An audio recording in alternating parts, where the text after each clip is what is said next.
Berita Nasional Media BKRI News. Bersama TNI Polri bersinergi dan bersinkronisasi untuk membangun negeri, serta kritis terhadap lingkungan dan penegakan hukum.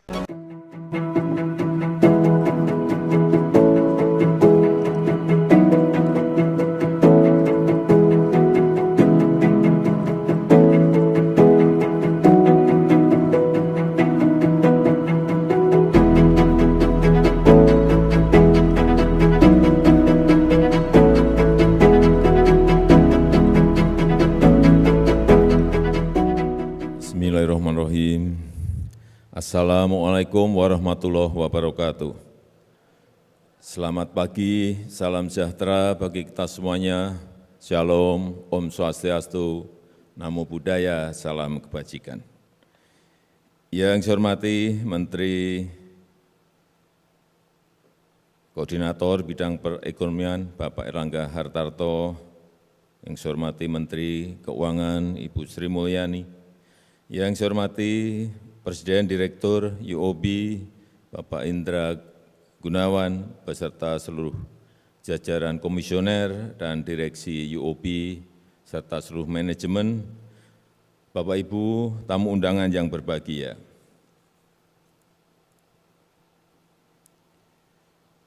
Sudah sering berkali-kali saya sampaikan, dunia sekarang ini berada pada ketidakpastian yang tinggi. Semua negara berada pada posisi sulit, kesulitan, dan juga ekonomi yang sulit diprediksi, sulit dikalkulasi. Arahnya seperti apa? Pemulihannya akan seperti apa? Satu masalah muncul, belum selesai, muncul masalah yang lain. Dan efek domino ini semua menyampaikan sulit dihitung. Saya bertemu di G7, Kanselir Olaf Scholz, Presiden Macron, Perdana Menteri Italia yang lalu, dan Menteri Draghi, ketemu Presiden EU Ursula, tapi tidak di dalam forum normalnya, di forum formalnya, tapi saat makan malam. Dari situlah saya bisa menyimpulkan bahwa semuanya sulit. Dilanjutkan dengan bertemu dengan Presiden Korea, Presiden China, Perdana Menteri Jepang, tambah lagi kepastian itu memang sulit. Lebih sulit lagi saat bertemu dengan Presiden Zelensky dan Presiden Putin. 1,5 jam saya diskusi dengan Presiden Zelensky dan Presiden Putin 2,5 jam. Kesimpulannya sama, perang tidak akan berhenti besok, bulan depan, atau tahun depan. Artinya enggak jelas. Sehingga yang kita perlukan, negara kita memerlukan sebuah endurance yang panjang. Saya selalu sampaikan kepada Bu Menteri Keuangan, Bu, kalau punya uang kita di APBN kita, di eman-eman,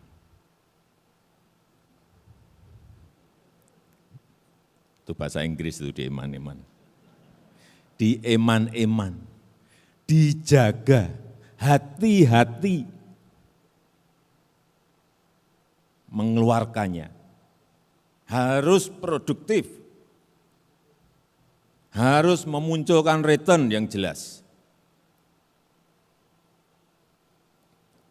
Karena kita tahu sekali lagi, hampir semua negara tumbuh melemah, terkontraksi ekonominya. Tiap hari yang kita dengar selalu krisis energi, minyak, gas, hampir semua negara. Krisis finansial,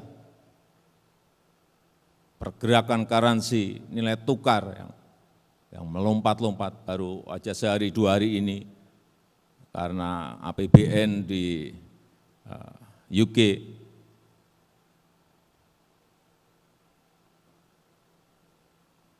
berimbas semua pada semua negara. Dan kita tahu kalau dilihat angkanya kita ini masih baik, nilai tukar kita. Memang melemah -7, tapi bandingkan dengan negara-negara lain. Jepang berapa? -25, RRT -13, Filipina -15, dan lain-lain. Ini yang harus kita syukuri dan kita memang masih perlu kerja keras dalam jangka panjang. Krisis pangan, kita tahu, sekarang ini hati-hati. 345 juta orang di 82 negara menderita kekurangan pangan akut. Bapak Ibu masih bisa setiap hari ke restoran. Dan 19.700 orang meninggal setiap hari karena kelaparan. Kita semuanya masih, alhamdulillah, kita patut bersyukur. Pangan kita juga masih cukup memberikan kita makan setiap hari. Dan di Agustus yang lalu kita mendapatkan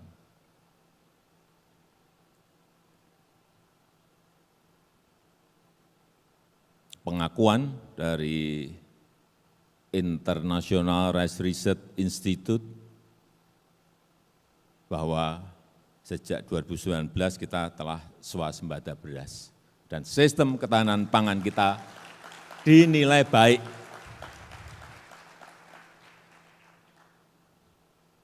Ini yang terus kita jaga. Syukur-syukur kita bisa kelebihan produksi yang banyak.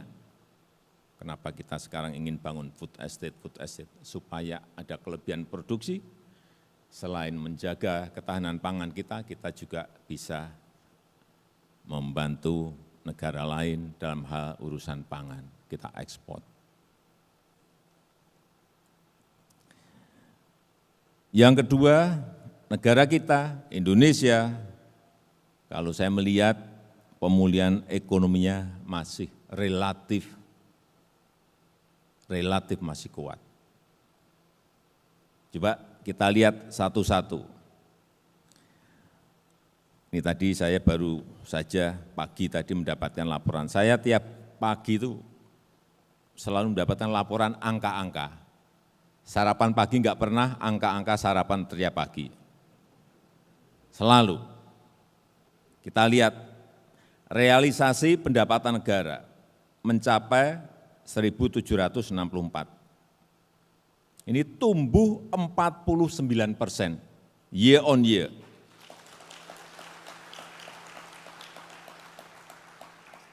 Kemudian ini yang para pembayar pajak, saya ingin mengucapkan terima kasih. Karena penerimaan pajak sampai sekarang mencapai 1.171 triliun. Tumbuh 58%. Tumbuh 58%.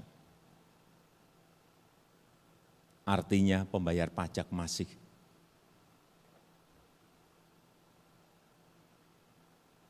ada dan justru tumbuh 58%. Penerimaan bea dan cukai 206 triliun rupiah. Ini tumbuh 30,5%. Tumbuhnya sangat melompat. Kemudian realisasi PNBP, penerimaan negara bukan pajak, itu 386 triliun. Ini tumbuh 38,9%. Ini angka-angka yang saya terima baru tadi pagi. Nanti tolong ditanyakan sama Bu Menteri Keuangan jelasnya siapa yang bayar pajak. Biaya cukai ini siapa yang bayar. Penerimaan negara bukan pajak itu siapa yang bayar. Artinya masyarakat masih konsisten dan memiliki kemampuan dalam hal tadi yang saya sampaikan. Dan juga optimisme konsumen ini masih pada posisi tinggi menurut saya. Karena indeks kepercayaan konsumen berada di angka 124,7. Yang bulan Juli hanya 123. Artinya di situ ada optimisme. Kemudian juga ini yang berkaitan dengan perbankan. Kredit tumbuh 10,7%. Ini juga menurut saya cukup tinggi. Neraca dagang kita juga surplus 28 bulan berturut-turut, yang pada bulan kemarin neraca kita surplus 5,7 billion US dollar. Ini gede banget loh angka ini, surplusnya. PMI manufaktur, ini kita di angka di atas global 51,7.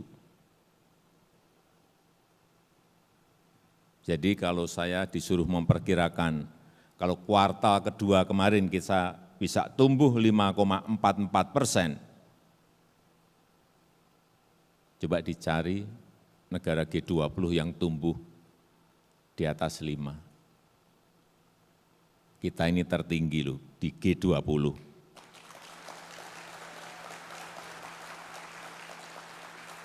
Saya hanya ingin menumbuhkan optimisme, jangan pesimis. Memang yang kita hadapi ini bukan barang gampang, bukan barang yang mudah, tetapi kita tetap harus optimis. Kuartal kedua 5,44%, kuartal ketiga perkiraan saya, nggak tahu nanti saya tanyakan juga Bu Menteri Keuangan, mungkin bisa berbeda dengan saya. Saya juga punya kalkulator sendiri, Bu Menteri juga punya kalkulator sendiri, Pak Menko Ekonomi juga punya kalkulator sendiri. Perkiraan saya ekonomi akan tumbuh di kuartal ketiga ini 5,4 sampai 6%. Mestinya saya ini pegang angka, saya bertanya ke menteri, saya cek di lapangan juga. Menurut saya akan tumbuh di atas yang kuartal kedua. Ini kan sudah habis bulan September. Karena saya kemarin baru saja dari Maluku Utara, saya cek berapa pertumbuhan ekonomi di Maluku Utara, 27%.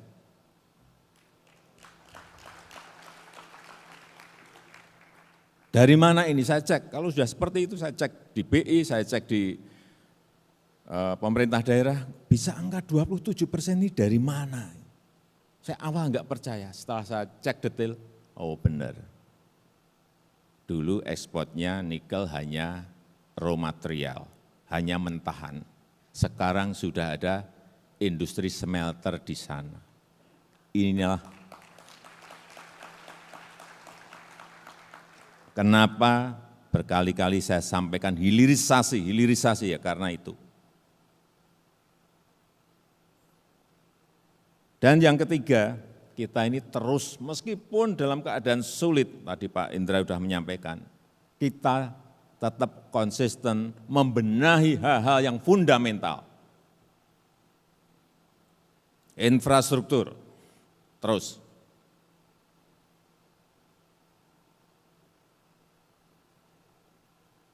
Karena disitulah fondasi kita dalam jangka menengah dan panjang bisa kita perbaiki. Karena ini menyangkut nanti daya saing, competitiveness. Nggak akan bisa kita bersaing dengan negara lain kalau connectivity tidak kita miliki dengan baik.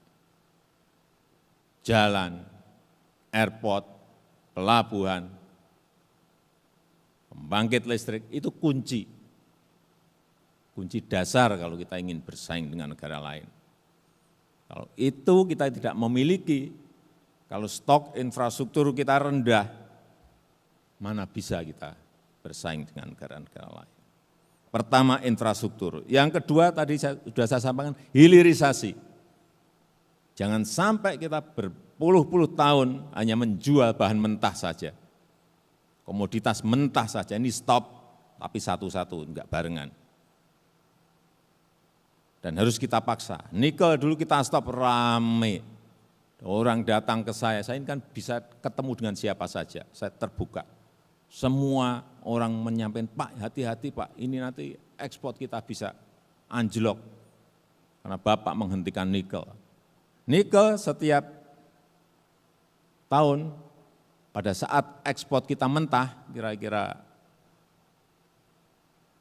4 tahun yang lalu dan sebelumnya, hanya 1,1 billion US dollar. Artinya ekspor kita setahun hanya 15 triliun. Begitu kita hentikan, coba cek tahun 2021, 20,9 billion US dollar. Meloncat dari 1,1 ke 20,9. Dari kira-kira 15 triliun melompat ke 360 triliun. Baru nikel. Nanti kita stop lagi timah. Kita stop lagi tembaga. Kita stop lagi bahan-bahan mentah yang kita ekspor. Mentahan. Saya kemarin juga cek di Buton. Kenapa sih kita ini masih impor aspal?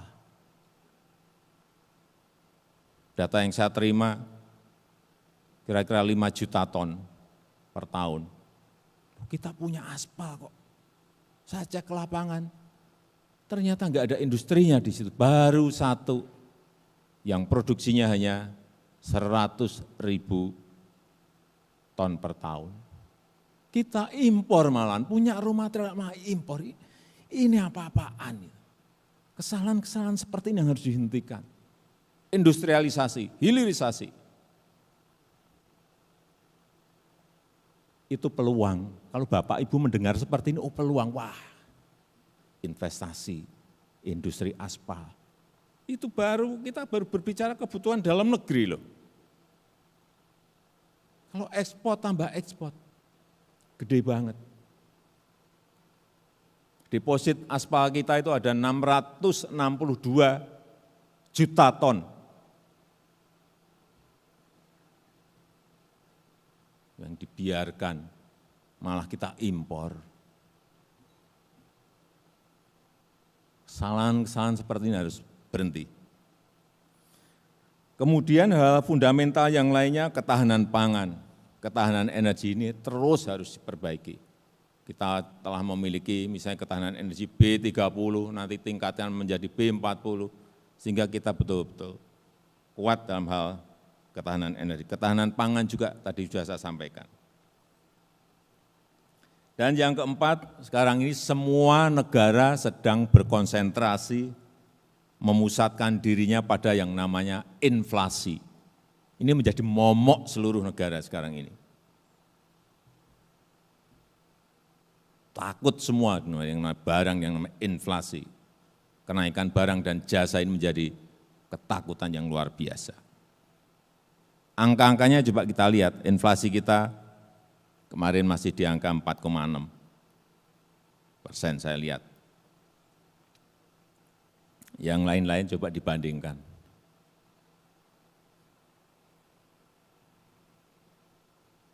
Kenapa bisa kita jaga seperti ini? Karena menurut saya, antara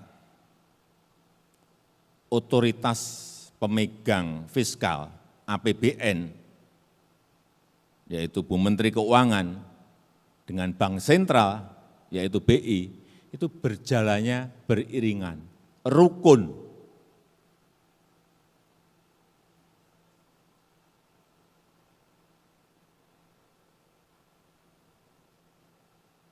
Sinkron.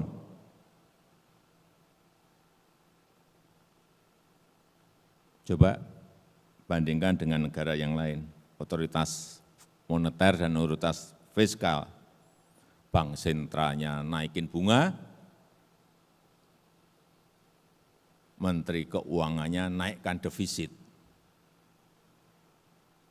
Menaikkan defisit itu artinya apa? Kan menggerojokkan uang lebih banyak ke pasar. Artinya yang menaikkan inflasi, yang satu ngerem inflasi, yang satu gerojokkan inflasi. Yang di sini yang beda di situ tadi saya bilang, karena BI dan Kementerian Keuangan berjalan beriringan, rukun, sinkron, konsolidatif.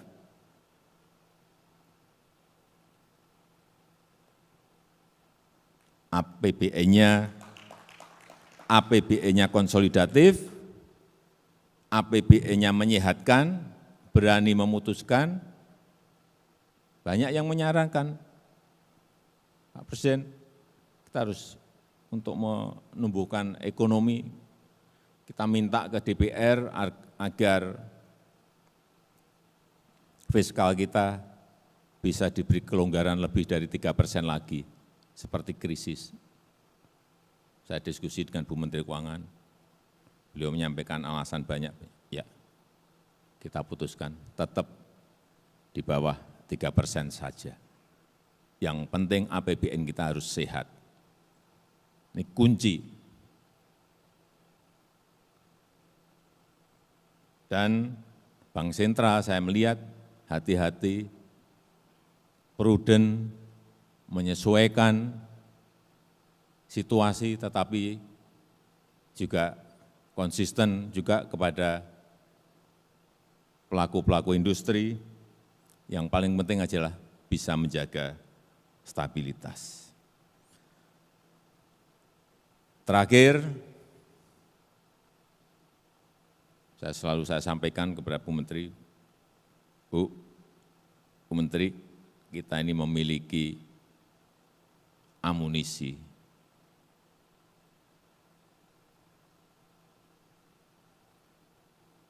Saya minta betul-betul dijaga hati-hati, bijaksana betul dalam menggunakan setiap rupiah yang kita miliki, tidak jor-joran, dan betul-betul harus dijaga. Tidak boleh kita hanya berpikir uang itu untuk hari ini atau tahun ini. Tahun depan seperti apa? Karena semua pengamat internasional menyampaikan bahwa tahun depan itu akan lebih gelap. Tapi kalau kita punya persiapan amunisi ini akan berbeda. Sehingga betul-betul APBN kita APBN yang berkelanjutan. Saya rasa itu yang bisa saya sampaikan dalam kesempatan yang baik ini. Terima kasih, saya tutup. Wassalamualaikum warahmatullahi wabarakatuh.